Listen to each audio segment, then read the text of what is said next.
I opened the door to our home, the familiar scent of vanilla candles and freshly baked bread wrapping around me like a warm hug. It was a Saturday, and I had planned to surprise Emily with a dinner date at her favorite Italian restaurant. I could already picture her smile when I told her. But as I stepped into the kitchen, my heart dropped. There, on the counter, lay a wallet that didn't belong to me. It was a black leather wallet, slightly worn at the corners, and my first thought was that it must have been left behind by a friend or a contractor. But then I picked it up and my stomach twisted. The name on the ID inside was unmistakable. Tom. Tom, her personal driver. A wave of nausea rolled over me, and I felt the heat rise to my face. My mind raced, and I could hear the pounding of my heart in my ears as I stood frozen, the wallet heavy in my hand. I could feel the air in the room change, thick and suffocating. The walls seemed to close in around me, and I could barely breathe. My fingers trembled as I flipped through the contents, hopping against hope that there would be some reasonable explanation. But there was no mistaking the truth. This was not just a wallet. It was a symbol of betrayal, a tangible piece of evidence that shattered the illusion of trust I had built around my marriage. I could hear the faint sound of Emily's laughter coming from the living room, a stark contrast to the storm brewing inside me. Memories flooded my mind. Our first date, the way she had looked in that red dress, the way her laughter had felt like music. I thought about the little moments we had shared, the promises we had made. All of it felt tainted now. How could I have been so blind? I felt anger swell within me, mixing with confusion and heartbreak. I shook my head, trying to clear my thoughts. How could she do this to me, to us? I thought about the late nights she had worked, the times she had said she was too busy to meet for lunch. Had it all been a lie? My hands clenched around the wallet as I fought to keep my emotions in check. I needed to confront her, but I didn't know how to begin. I took a deep breath and steeled myself. I was not going to let this go unaddressed. I walked into the living room, the wallet burning a hole in my pocket. Emily was sitting on the couch, her hair cascading over her shoulders, a picture of serenity. But that image felt so far removed from what I was experiencing. I cleared my throat, my voice shaky as I spoke.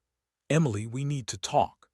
Her eyes met mine, and in that moment I saw a flicker of something. Was it guilt? Panic? Whatever it was enough to make my heart race even faster. "What's wrong?" she asked, her voice laced with concern. I pulled the wallet from my pocket and held it up, the weight of it suddenly feeling unbearable. "Whose is this?" For a moment her expression was blank, as if she were trying to process the question. Then realization washed over her, and I watched as the color drained from her face. "Tom," she admitted, her voice barely above a whisper. A rush of emotions hit me like a tidal wave: anger, betrayal, heartbreak. "Why is it here?" "Emily, why does he have his wallet at our house?" She opened her mouth to speak, but no words came out. I could see her thoughts racing, the gears turning as she tried to formulate a response. The silence stretched between us, and I felt the tension crackle in the air. "Emily, please," I said, my voice trembling with urgency. "Just tell me the truth." Her eyes glistened with unshed tears, and I could see the conflict in her expression. The hurt and betrayal I felt overshadowed any sympathy I might have had for her. Emily stood there, her eyes darting between the wallet in my hand and my face, searching for the right words. I could feel the air thickening around us, a tangible barrier of unspoken truths and shattered trust. I wanted to scream, to demand answers, but instead I felt a cold numbness settling over me. "I didn't mean for it to happen," she finally said, her voice trembling. "It was just a moment, a mistake." "A mistake?" I echoed, incredulous. "A mistake is forgetting to pick up groceries. This is something else entirely." My heart raced, each beat echoing the betrayal that coursed through my veins. "How long has this been going on?" "I swear it was just a few weeks," she said, her voice a mix of desperation and fear. "I didn't want to hurt you. I thought I could end it before you found out." The words stung like a slap to the face. I had given her my trust, my love, and she had thrown it away for a fleeting moment with someone who drove her around. It felt surreal, like I was watching a terrible movie unfold, but I was the one trapped in it. "Just a few weeks," I repeated, my voice low and tight. "And you thought I wouldn't find out? You thought you could keep this from me?" Tears streamed down her cheeks, and I felt a flicker of something. Was it pity? but it was quickly extinguished by the anger surging through me. I had no room for pity when my heart felt like it was being ripped from my chest. "I can't believe you would do this," I said, my voice rising. "You were supposed to be my partner, my confidant. How could you betray me like this?" "I never wanted to hurt you," she pleaded, stepping closer, but I took a step back, creating distance between us.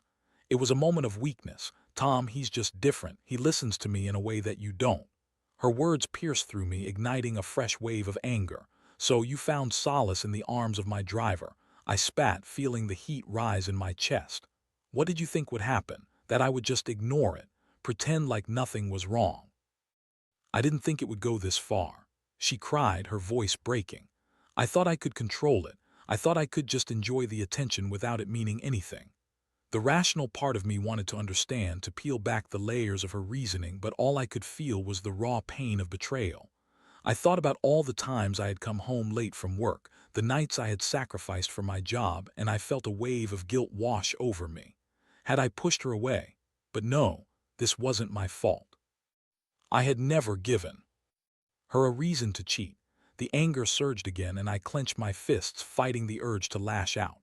"Do you love him?" I asked, my voice barely above a whisper. Her eyes widened, and for a moment it felt like the world had stopped. The silence hung heavy between us, filled with the weight of her unspoken truth. I don't know," she finally admitted, her voice trembling. "It was never supposed to be like this. I just wanted to feel wanted again." A bitter laugh escaped my lips, and I shook my head in disbelief. "So you thought cheating on your husband would make you feel wanted? You threw away everything we built for a fleeting thrill." Emily looked shattered, and a part of me felt a flicker of compassion for her pain, but it was buried under layers of anger and betrayal. "I can't believe you would do this," I said again, my voice breaking. "I thought we were happy. I thought we were building a life together." "We were," she insisted, desperation creeping into her tone. "I didn't mean for it to happen. I just got caught up in the moment. I'm sorry." But the apology felt hollow, like a band-aid over a gaping wound. I wanted to believe her, to find a way to forgive her, but the reality of what she had done loomed over me like a dark cloud. "I need time to think," I said finally, my voice steady despite the turmoil inside me. "I can't do this right now." I turned away from her, the wallet still clutched tightly in my hand as I walked out of the living room. I needed space, air, anything to clear my head.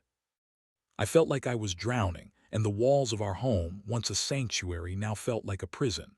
As I stepped outside, the cool evening air hit me like a slap, and I took a deep breath, trying to ground myself. I looked up at the stars, their distant light a stark contrast to the darkness that had enveloped my heart. How could I have been so blind? How could I have ignored the signs? I thought we had built a solid foundation, but now it felt like everything was crumbling around me. I began to walk, my feet carrying me aimlessly through the streets, my mind racing with thoughts of betrayal and heartbreak. I felt lost, adrift in a sea of confusion and pain. But deep down, I knew I couldn't let this go unanswered. I had to confront this betrayal head-on, to take control of my life again. I would find a way to make sense of this, to reclaim my dignity. The anger simmered beneath the surface, and I could feel it building, a fire ready to ignite. I didn't know what my next steps would be, but I knew one thing for certain: I wouldn't let her get away with this. The drive home was a blur. I barely registered the streets passing by, my mind consumed by the chaotic storm of emotions swirling within me. I felt like I was caught in a whirlwind, the anger and betrayal mixing with disbelief and confusion. How could she have done this? How could I have been so oblivious? When I finally pulled into the driveway, I sat in the car for a moment, staring at our home. It looked so normal, so inviting, yet it felt like a facade hiding a dark secret. I took a deep breath, steeling myself for what lay ahead. I needed to confront Emily again, but this time I had to be more prepared. I couldn't let my emotions control me, even though they felt like a raging tide threatening to drown me. As I stepped inside, the familiar scent of vanilla candles hit me again, but it no longer felt comforting. I walked into the living room, where Emily was sitting on the couch, her eyes red from crying. She looked up at me, and I could see the fear etched on her face. "Can we talk?" she asked softly, her voice trembling. "Talk," I repeated, a bitter laugh escaping my lips. What is there to talk about, Emily? You've made your choices and now we're here. I know I messed up, she said, her voice breaking. But I want to make this right. I love you and I don't want to lose you. The words felt like daggers in my heart. Love, how could she say that after what she had done? I wanted to believe her, to feel the warmth of her love again. But the betrayal loomed too large in my mind. Do you even understand what you've done? I asked, my voice rising. You've shattered my trust. You've made me question everything we had. I didn't think it would go this far, she pleaded. It was just supposed to be fun. I never meant for you to find out. I thought I could end it before it meant anything. Fun, I echoed, disbelief heavy in my tone. You think cheating is fun. You think it's just a game. I thought it was harmless, she insisted, desperation creeping into her voice. I just wanted someone to pay attention to me. You've been so busy with work and I felt neglected. Her words cut deep and I felt the anger bubbling up inside me again. So you thought sleeping with Tom would fix that. You thought that would make everything better. I was wrong, she cried, tears streaming down her face. I see that now. I'm so sorry. I'll do anything to make it up to you. Anything. I challenged, my voice low and steady. What exactly does that mean? How do you make up for betraying your husband? I do know, she exclaimed, her voice rising in frustration. But I want to try. I want to prove to you that I can be better. I can earn your trust back. Her desperation tugged at something inside me, a flicker of hope that maybe we could work through this. But the betrayal was still fresh, the sting of her infidelity too raw for me to ignore. I need time, I finally said, my voice firm. Time to think about what this all means. I can't just forgive you overnight. I understand, she said, her voice barely a whisper. I'll give you space, but please don't shut me out completely. I nodded, though a part of me wanted to scream at her for daring to ask for anything after what she had done. I turned and walked away, needing to distance myself from her, from the pain, from the memories that now felt tainted. I found myself in the bedroom, staring at the bed we had shared for years. The sheets were still rumpled from our last night together, a night that now felt like a cruel joke. I sank onto the edge of the bed, my head in my hands, trying to process everything. Images of our past flooded my mind. Our wedding day, the laughter we shared, the dreams we built together. Each memory felt like a knife twisting deeper into my heart. How could I reconcile those moments with the betrayal I was facing now? I picked up my phone, scrolling through pictures of us, trying to find some semblance of the love we once had. But every smile, every happy moment was overshadowed by the knowledge of her infidelity. I felt like I was drowning in a sea of confusion, and I had no idea how to swim back to the surface. After what felt like hours of silent contemplation, I decided I needed to take control of the narrative. I couldn't let this define me, define us. I needed to find a way to regain my power, to turn the tables on this betrayal. As I sat there, a plan began to form in my mind. If she thought she could get away with this, she was sorely mistaken. I wouldn't let her have the upper hand. I would confront Tom, the driver who had invaded my life and shattered my trust. I would make him understand the consequences of his actions. The anger surged within me, fueling my resolve. I wouldn't allow myself to be the victim in this situation. I would take the reins, and I would find a way to make them both feel the weight of what they had done. With a newfound sense of purpose, I stood up, determination coursing through my veins. I would confront this head-on, and I would not back down. The next morning, I woke up early, the sun barely peeking through the curtains. I had barely slept, my mind racing with thoughts of betrayal and revenge. The reality of my situation settled heavily on my chest, but I had made a decision.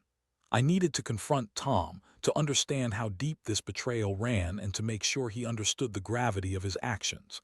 I got ready quickly, my heart pounding with a mix of anxiety and anger.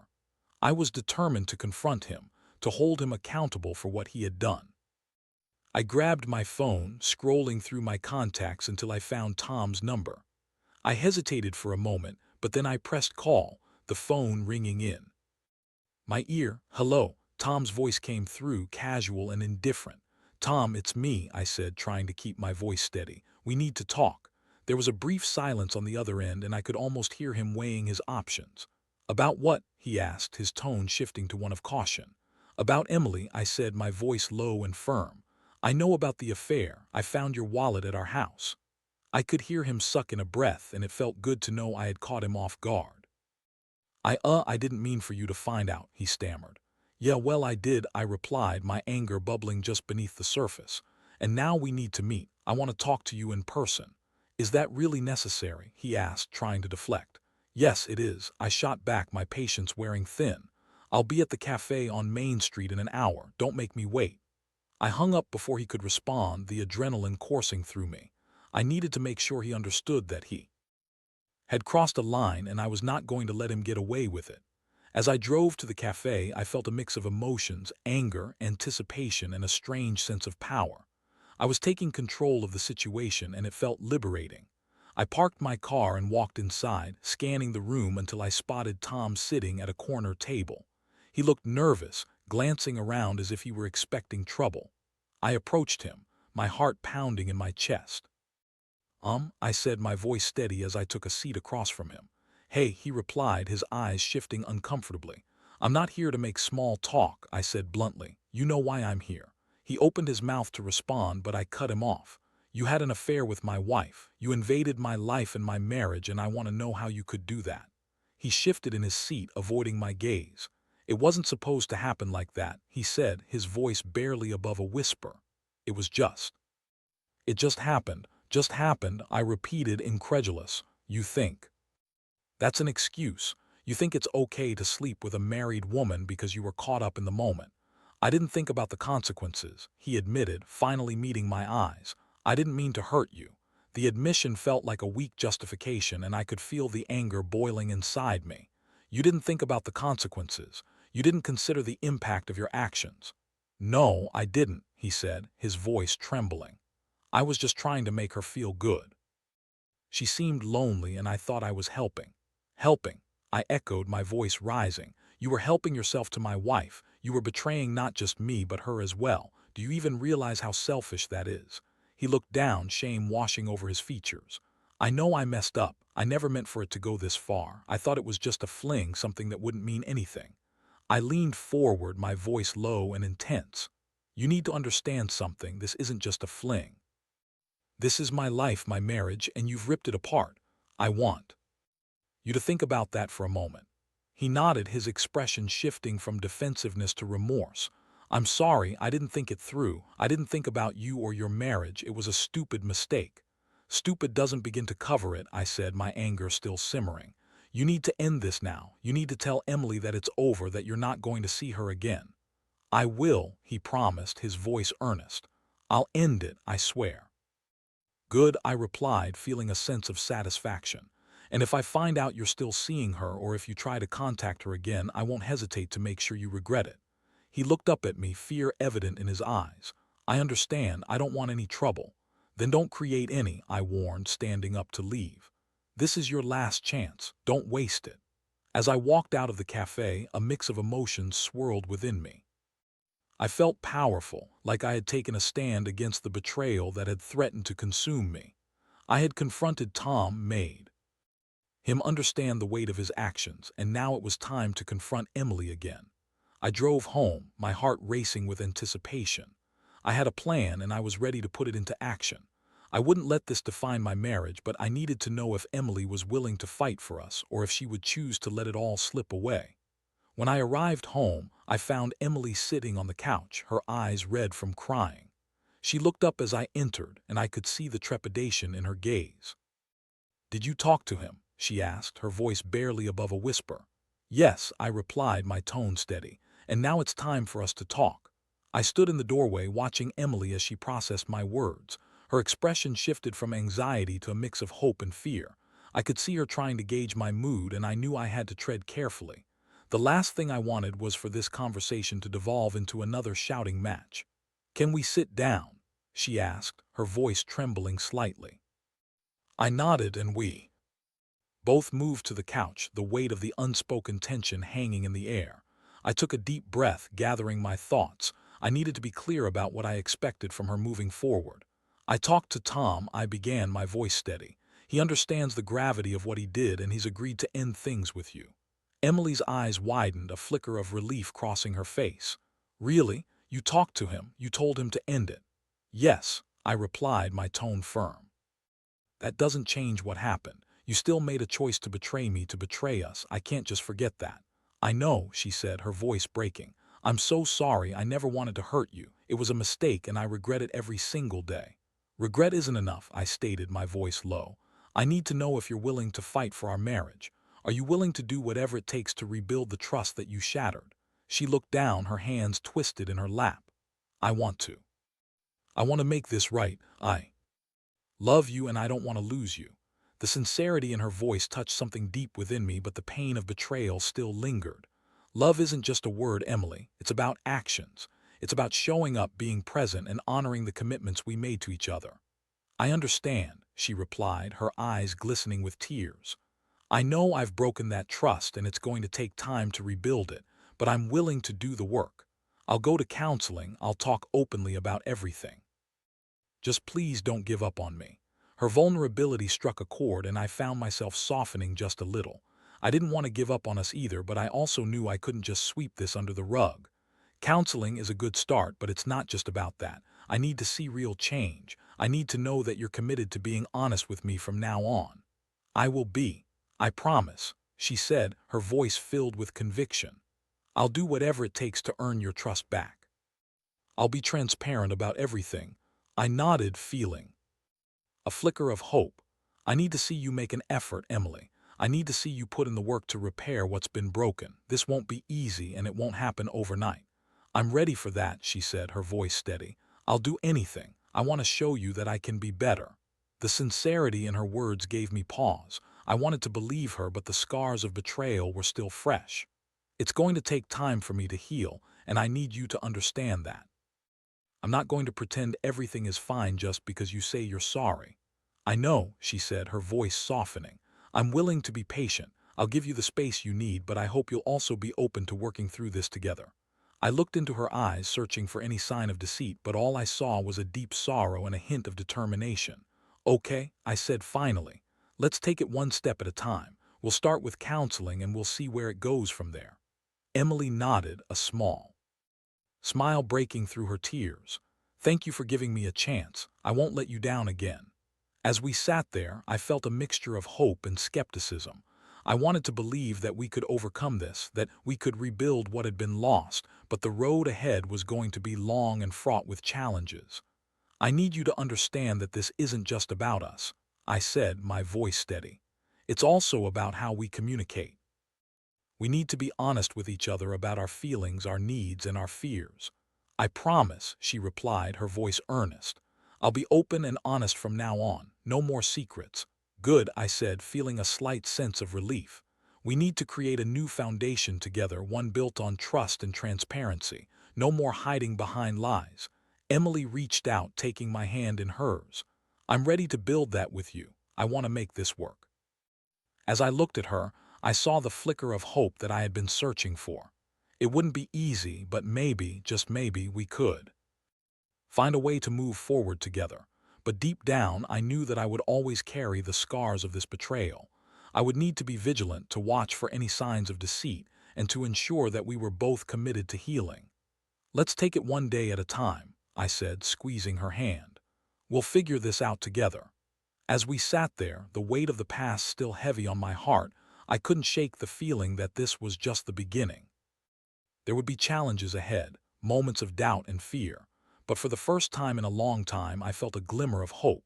We would fight for our marriage, and together we would find a way to reclaim the trust that had been shattered. The days turned into weeks, and as we began to navigate this new reality, I felt a mix of hope and trepidation. Emily and I started attending counseling sessions together, and while it was painful to revisit the wounds of betrayal, it also provided a space for healing. We learned to communicate more openly, to express our feelings without fear of judgment. In those sessions, I watched Emily confront her choices, the reasons behind her actions, and the impact they had on our marriage. It was difficult to see her vulnerability, but it was also a reminder of the woman I had fallen in love with, the woman who was willing to fight for us, even after everything that had happened.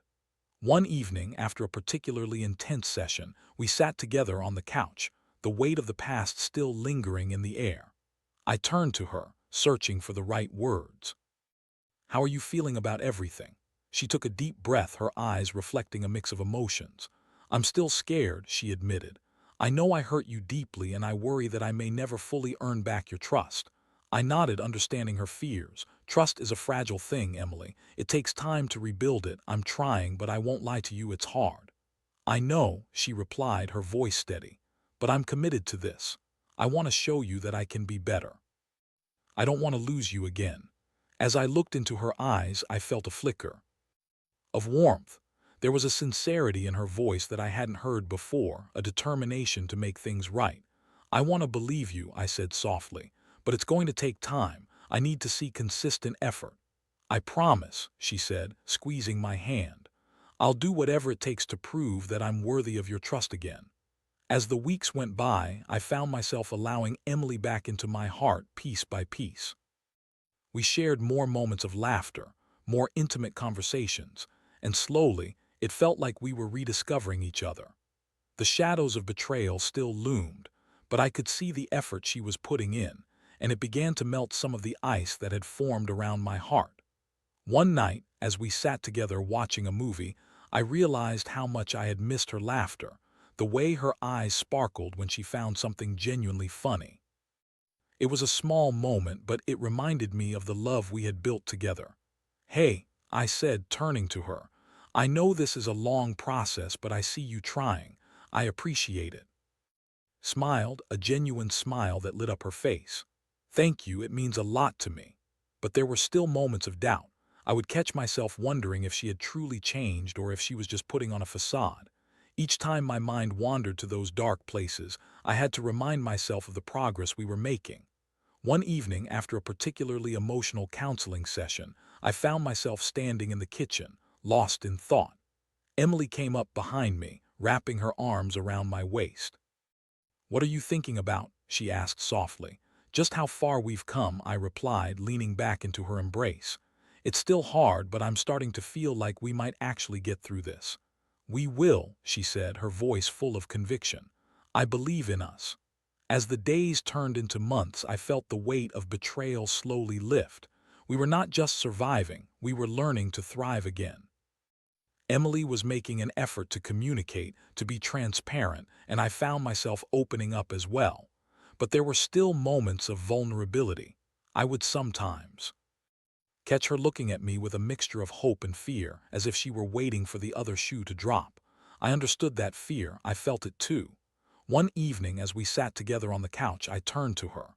"I want you to know that I'm still here and I'm still committed to rebuilding our marriage," I said. "But I also need you to keep showing me that you're committed too." "I will," she replied, her eyes shining with sincerity. "I won't let you down again." As I looked into her eyes, I felt a deep sense of gratitude. We were both learning, growing, and healing together. It wouldn't be easy, but I was willing to fight for our love, to reclaim the trust that had been lost. In the end, the journey was about more than just overcoming betrayal. It was about rediscovering the love that had brought us together in the first place. It was about understanding that love is not just a feeling, it's a choice, an ongoing commitment to each other, even in the face of adversity. And as I sat there, hand in hand with the woman I loved, I knew that while the scars of betrayal would always be a part of our story, they would not define us. We were writing a new chapter, one filled with hope, resilience, and the promise of a brighter future together. I smiled at her, a genuine smile filled with hope. "Let's keep moving forward together." "Together," she echoed, a smile breaking through her tears. And in that moment I felt a renewed sense of purpose. We would fight for our love, and together we would emerge stronger than ever before.